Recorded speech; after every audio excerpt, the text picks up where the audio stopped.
Hello my fellow readers, in this video I'm going to talk about Boys Run the Riot, the full series. The series is concluded now at 4 volumes. I've read all 4, so I'm going to give my thoughts on the whole series, not just volume 1.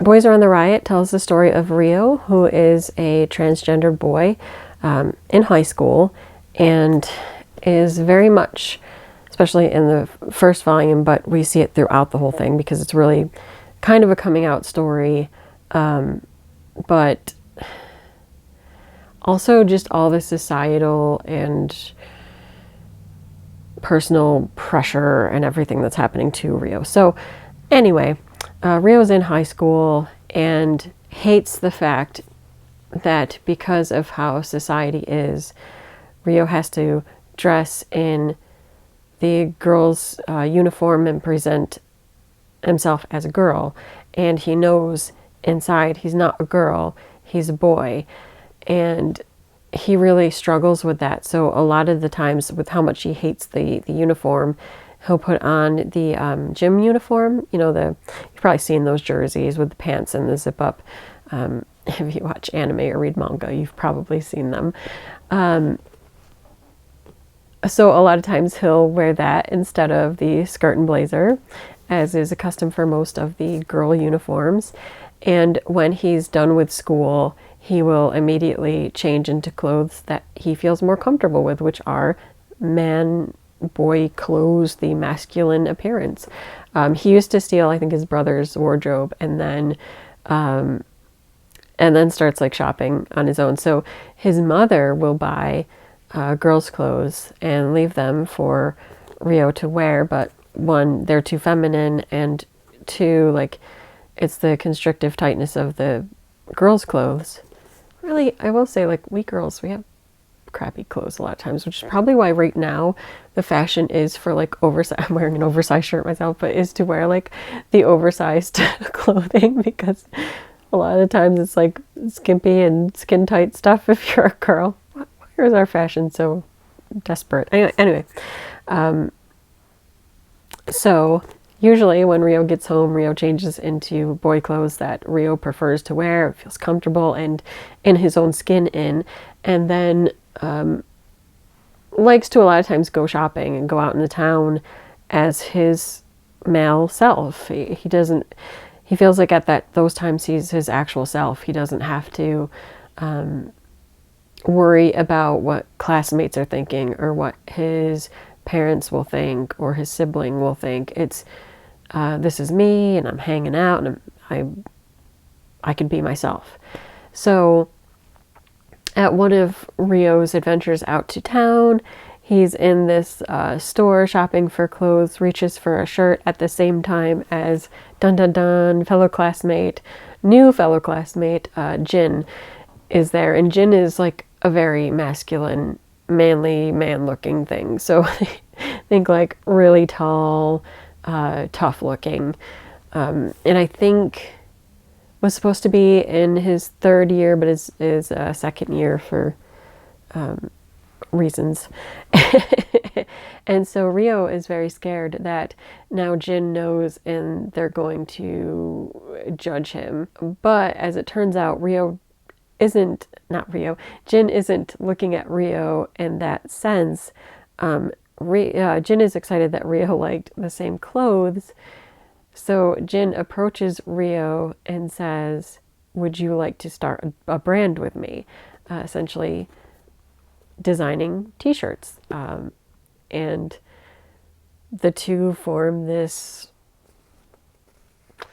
group, I guess, in order to make t-shirts, and not without bumps in the road, especially when some other schoolmates see them out hanging around. Then there's suddenly this whole thing about, you know, are you dating her, blah blah blah blah blah blah, and this really negatively impacts Rio, who then goes off on Jin and is like, I am not a girl, I am a boy. That is who I know I am inside, regardless of how I was born externally. I know I'm a boy. And then the two have to overcome that. And it's not really spoiler to say they do, because it's the whole point. Because they do start their brand, which is Boys Run the Riot. And once they decide to do the brand, you kind of have the double storyline going, where one is about how they can start this brand, about how they can make clothes, how can they sell them, how can they market them, all of that jazz. But the other half is on the issues facing Rio and transgendered people, and to a broader scope, because we do meet other characters as well that impact the storyline heavily.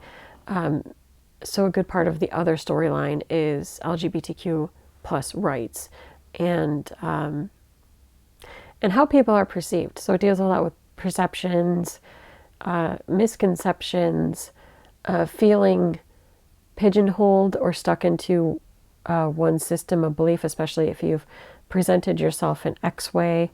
Is there a way to have it more Y, if that is not your whole truth? Like, maybe it was a truth, but maybe you're evolving and it's not your whole truth. So it deals with like all of that stuff, and it is a very impactful series for all of that.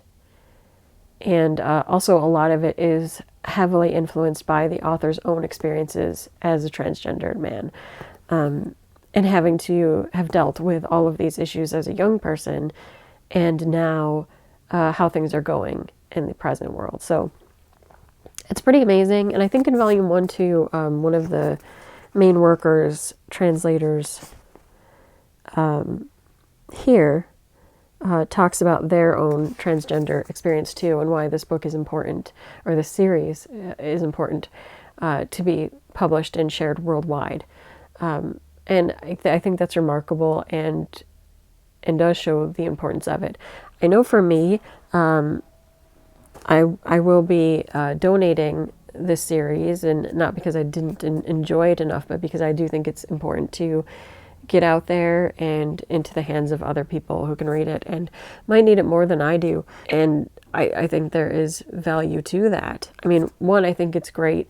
You know, I am not transgender, so I don't understand that experience, but having this kind of literature helps to understand and be empathetic toward other people who aren't the same as me. I don't want people to be the same as me, to be honest. I think I've mentioned before, I like that people are different and diverse, and we all have our own narrative and story. And I think that's the beauty of life. I don't like to pigeonhole people. I don't like to make assumptions or perceive them or think they have to be a certain way to be whatever. It's ridiculous. And I think that works like this help to back that up.